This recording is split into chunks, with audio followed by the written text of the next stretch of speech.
Quem é mais novo provavelmente não vai lembrar, a não ser que tenha visto aqui no YouTube os vários vídeos sobre ele. O Padre Quevedo era um cara que desafiava qualquer um que se dissesse paranormal, médium ou que tivesse algum tipo de vidência. Uma das coisas que ele fazia na época, e eu adorava, era erguer o dedinho e falar para a pessoa: quebre-se meu dedo. Lembro de um episódio clássico em que ele confronta um sujeito que se diz a encarnação do diabo. O padre fala com ele em hebraico e o tal diabo não entende. Depois, ele faz o clássico pedido, dessa vez de joelhos: estou te implorando, diabo, apenas quebre o meu dedo. Claro que nada acontecia e o tal diabo ficava com cara de tacho. Seja muito bem-vindo. Eu sou Luciano S. e esse é o canal Casos Sobrenaturais Reais. Se você gosta de relatos, casos sobrenaturais e fenômenos sem explicação, faça agora mesmo a sua inscrição para não perder os próximos vídeos. Assista esse vídeo até o final e, se gostar do conteúdo, deixe o seu like e escreva nos comentários de qual cidade você está nos assistindo. Se você quiser e puder ajudar o canal, na descrição do vídeo você encontra a nossa chave Pix e pode contribuir com a quantia que desejar. Você também pode ajudar clicando na aba Valeu, logo abaixo da tela do vídeo, além de participar do nosso clube de membros e ter acesso a conteúdos exclusivos. Compartilhando nossos vídeos em seus grupos de WhatsApp, você também está nos ajudando. Desde já, o nosso muito obrigado.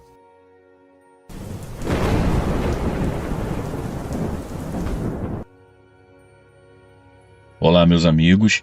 Eu me chamo Rogério. Já passei dos 40 anos faz tempo. Eu moro em Vitória, no Espírito Santo. Esse caso aconteceu comigo quando eu tinha cerca de 20 anos. E eu fui em uma viagem de férias para a cidade de Armação dos Búzios, no Rio de Janeiro. E foi o resultado de um processo que durou muitos anos. Desde muito cedo, eu me descobri ateu. Sim, me descobri. O ateísmo não é algo que é pregado ou disseminado. Não existe conversão ao ateísmo. Você simplesmente começa a pensar por si próprio e a descobrir as coisas e vê que nenhuma religião faz sentido. Todas elas têm algum ponto que acaba lhe incomodando, e quanto mais você estuda e tenta entender, mais você acaba descobrindo que tudo não passa de um grande engodo. Eu dizia na época, religião é comércio, nada mais do que isso. Mas eu não tenho dúvidas. O que eu acabei de dizer era o meu pensamento na época. Hoje eu acredito sim que existe um Criador, uma força maior que nos deu a vida e criou um mundo perfeito e irretocável. Como eu cheguei a esse pensamento, eu já conto a vocês. Dentro do meu grupo de amigos, eu era conhecido como Anticristo. Era um apelido exagerado. Eu não era adepto de nenhuma seita ou prática satânica, apenas não acreditava em nenhuma entidade. Nem Deus, nem diabo, nem santo, nem demônios, nem espíritos, nem em energias cósmicas, etc, etc. Eu não acreditava em nada, porque nada, até aquele momento, me havia sido provado. Eu até então nunca havia tido nenhum tipo de epifania ou despertar espiritual ou coisa do tipo. Como o mundo espiritual é invisível aos nossos olhos, eu, que nunca havia visto nada, não acreditava em nada. Conversando com alguns amigos, eu sempre fazia questão de provocar. Se Deus existe, me mostre uma fotografia. Até um 3x4 eu aceito como prova. E em seguida eu completava. A única coisa que eu não vejo e eu sei que existe são as bactérias. Quase sempre, quando eu estava presente, os assuntos nas conversas sempre eram sobre religião. E sempre eu era instigado a questionar os cristãos e a sua fé.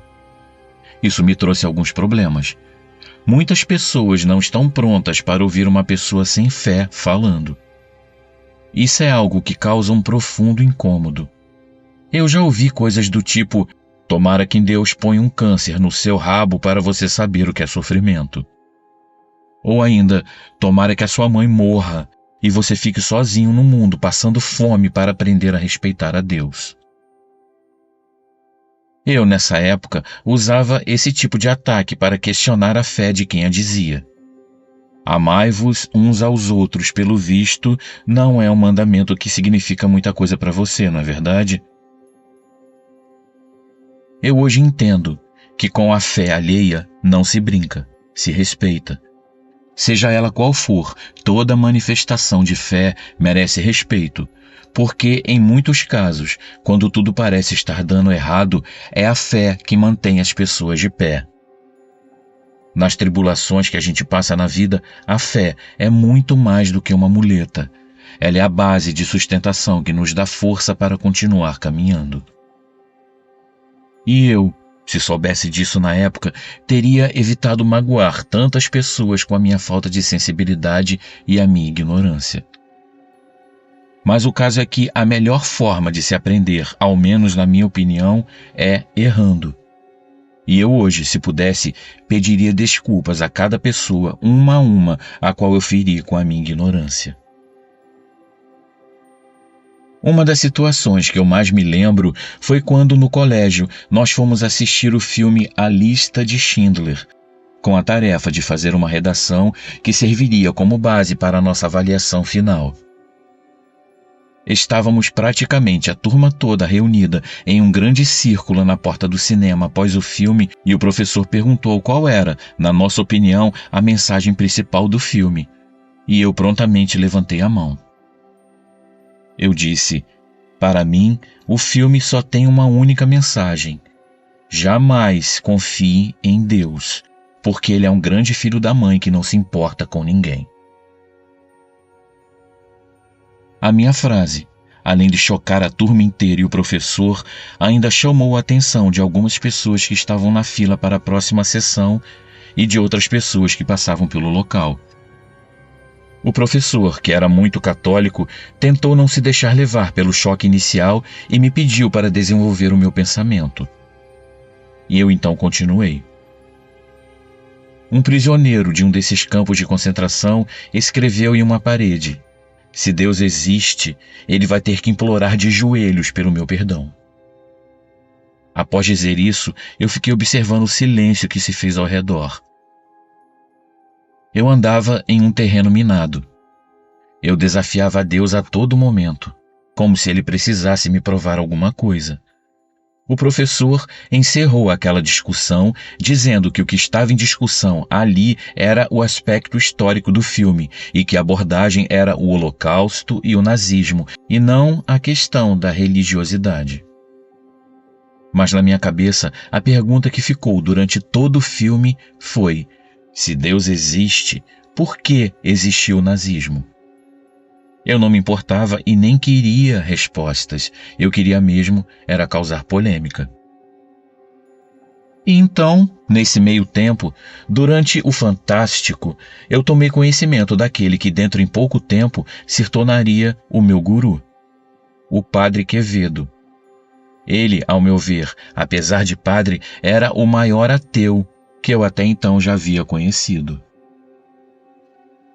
A reportagem mostrava ele confrontando uma mulher que se dizia incorporada por um espírito, a qual ela chamava simplesmente de vó.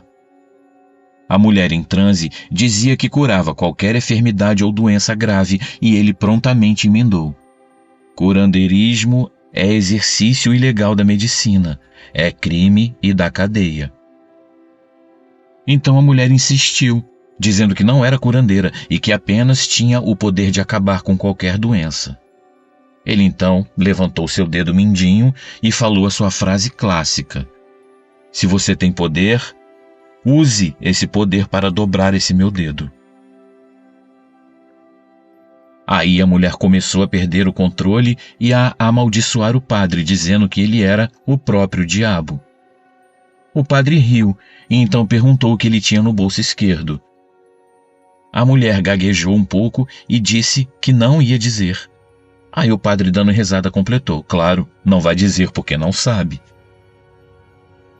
Amigos, imaginem o efeito dessas cenas e desse diálogo na mente de uma pessoa como eu. Essa era a prova definitiva que eu tanto buscava para validar o meu discurso. Essa era a prova, segundo a minha mentalidade da época, de que não só não existia nenhuma entidade, como todo esse papo de espiritualidade era uma grande bobagem. Existem outros vídeos antigos no YouTube das participações dele em outros programas. Naquela época, a internet era uma coisa para poucos. Então, qualquer anúncio da participação dele em algum programa na TV, eu corria para assistir. Eu programava o videocassete com uma fita para gravar todos os programas em que ele aparecia. Eu comprei alguns dos livros dele e tentei ir a algumas palestras dele, mas eu nunca consegui ir em nenhuma. Primeiro porque, na maioria das vezes, elas eram longe da minha casa, e segundo porque eu era um jovem que trabalhava em um supermercado e o que eu ganhava muito mal dava para comprar as minhas coisas. Então, chegou o carnaval. Não que os sambas, os desfiles e aquela barulhada toda me deixassem animado, não era isso. Carnaval, para mim, significava 5 dias livres para viajar e curtir com os amigos. O ano todo, nós nos planejamos para isso, juntando dinheiro e organizando a nossa viagem para a casa de praia da família de um dos nossos amigos, na cidade de Búzios, no Rio de Janeiro. Eu só fui descobrir depois que chegamos lá que toda a família era evangélica, e daqueles bem fervorosos. Antes de chegar lá, o amigo chamado Rafael, cuja família era a dona da casa, me chamou em um canto. Anticristo, venha cá. Eu quero te pedir uma coisa. Não toque nesses assuntos de ateus lá em casa. Meus pais não gostam. E eles inclusive nem sabem que você é ateu, senão nem deixariam você entrar em casa. Eu ouvi isso e me senti como o super-homem, impedido de exibir os seus poderes para não humilhar os mais fracos. Mas acabei concordando e dei a minha palavra de que durante um tempo em que estivéssemos lá, eu não tocaria em nenhum desses assuntos. Eu não sabia se conseguiria cumprir, mas acabei prometendo. Eu também não queria conflito, queria apenas me divertir, então seguimos a nossa longa viagem. Chegamos finalmente, e eu fiquei deslumbrado com aquele lugar. Um dos mais bonitos que eu conheci na vida. A casa ficava perto de uma praia chamada Praia dos Ossos. Um lugar que lembra muito uma pequena vila de pescadores com casinhas pequenas e simples, porém muito bonitas. A praia, além de deslumbrante, traz uma paz e tranquilidade sem igual. Andando pelo local, eu descobri uma igreja que possivelmente era do período colonial, toda pintada de branco com alguns detalhes em azul. Subindo uma pequena ladeira, atrás de um pequeno portão de madeira pintado de azul, ficava um pequeno cemitério, diferente dos que eu já havia visto. Ele não tinha sepulturas. Os corpos eram sepultados em gavetas em uma construção de alvenaria, fechadas com tijolos, e alguns não traziam nenhum tipo de identificação. Até o cemitério combinava com as cores do vilarejo, tudo em azul e branco, como em algumas paisagens da Grécia. Passamos o dia nos divertindo, conhecendo a cidade, circulando e explorando as praias ao redor. O dia estava muito bonito, o sol estava bem quente, o céu bem azul. Um dia típico de verão, no Rio de Janeiro. Quando a noite caiu, decidimos fazer um pequeno luau na beira da praia. Um dos nossos amigos levou um violão e começou a tocar. Acendemos uma fogueira e ficamos ali curtindo a energia daquele lugar lindo. Estava uma noite bastante quente, não corria nem uma brisa, apesar de estarmos na beira da praia. O calor estava tanto que de vez em quando alguém ia dar um mergulho para refrescar. Foi quando os donos da casa se juntaram a nós. O casal chegou e se sentou junto a nós, e as conversas dos jovens, que geralmente eram sobre amenidades, namoros e coisas do tipo, foi totalmente silenciada por eles, que começaram a falar sobre a Bíblia claramente, em uma tentativa de converter a todos que ali estavam.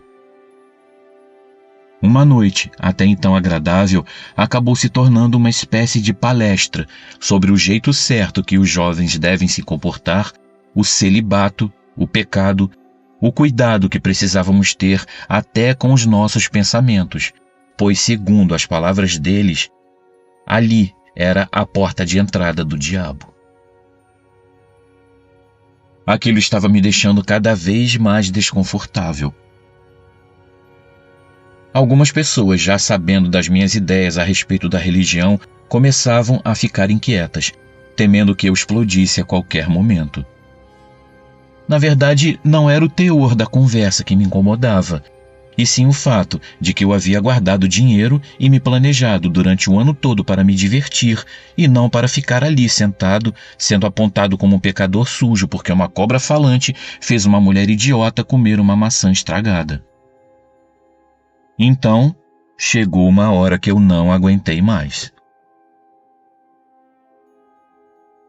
Eu lembrei na hora do Padre Quevedo e como eu gostaria que ele estivesse ali para acabar com aquele papo chato.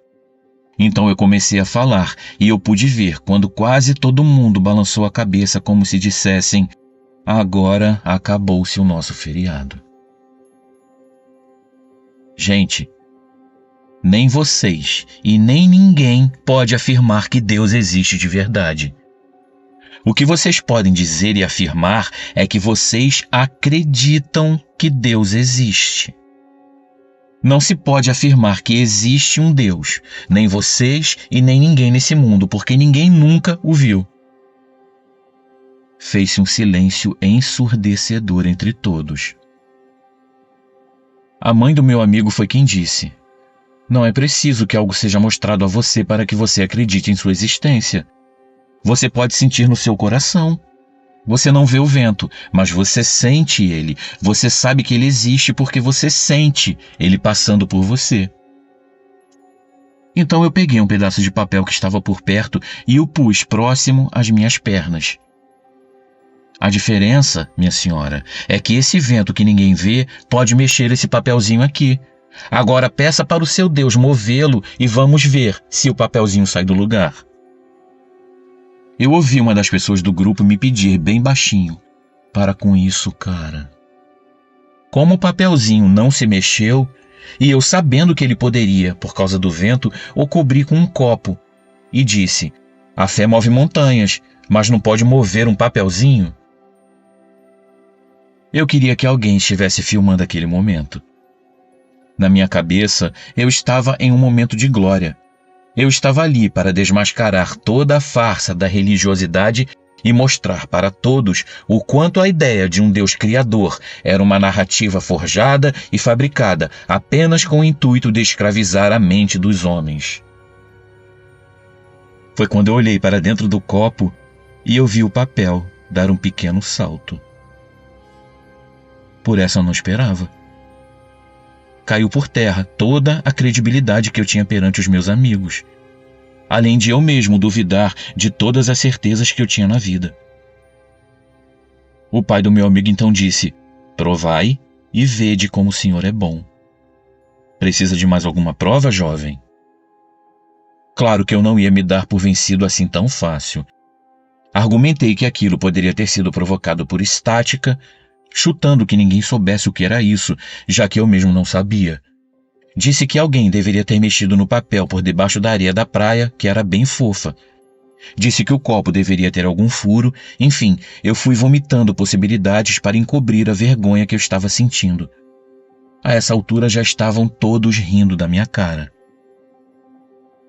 Então eu me lembrei daquelas pilhas de fitas que eu tinha em casa com as declarações e ensinamentos do meu ídolo, o Padre Quevedo, e eu resolvi então recuperar a minha credibilidade perante os meus amigos e perante o universo, que deveria estar me observando e com certeza conspiraria ao meu favor para provar que a humanidade foi erguida sob os pilares de uma grande mentira.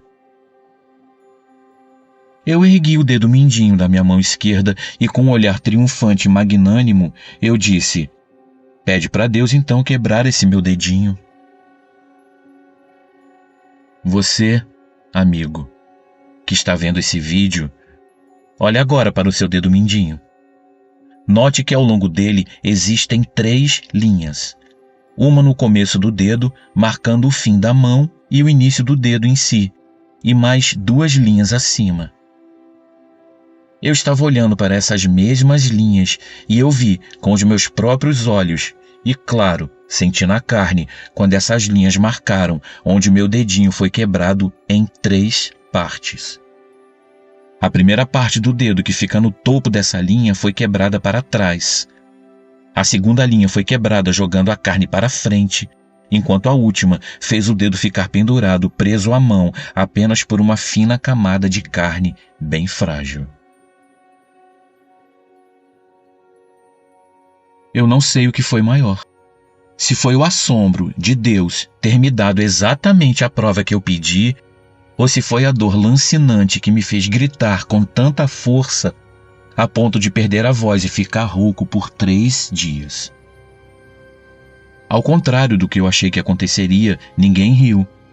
Os pais do meu amigo me levaram até o carro e correram comigo para o hospital. Em seguida, eles ligaram para os meus pais que vieram me buscar e me levaram para casa. Meus amigos continuaram se divertindo no feriado enquanto eu passei por cirurgia e levei um tempo até me recuperar totalmente.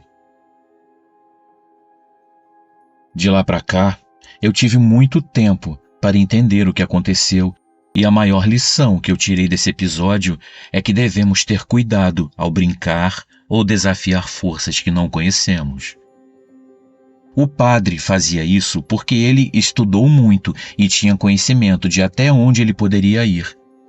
E quando ele fazia esses desafios, ele desafiava falsos profetas, charlatões e mentirosos.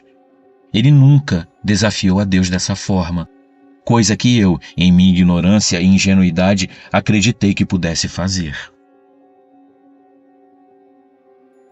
Deus me deu exatamente o que eu pedi. Exatamente a prova que eu busquei. Ainda existem muitas coisas para eu entender nesse mundo, mas uma eu entendi exatamente naquela mesma hora. Jamais proponha desafios a Deus. Ele sempre vai ser Deus. E você, quem é?